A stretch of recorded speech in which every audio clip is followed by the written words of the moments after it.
It's Chase here with Snow Performance, and today I'm going to show you how to turn your windshield washer reservoir into a fully functional water methanol tank with the Windshield Washer Reservoir Bung.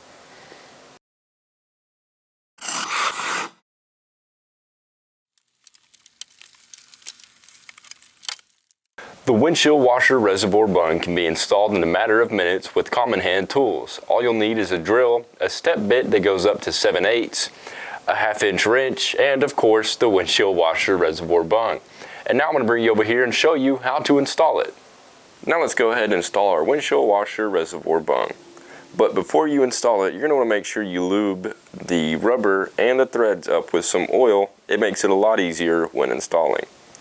Let's take our reservoir bung right here and our wrench, and you want to hold the wrench in place and spin the knob.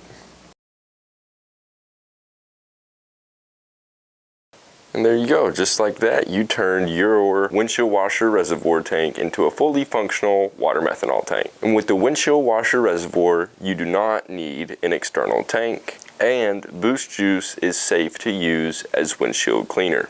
The windshield washer reservoir will also use the factory low-level sensor and will let you know if you're almost out of water methanol.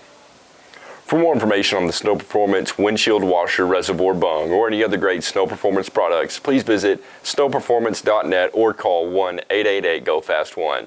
And as always, thank you for choosing Snow Performance, and don't forget to like and subscribe for more weekly videos.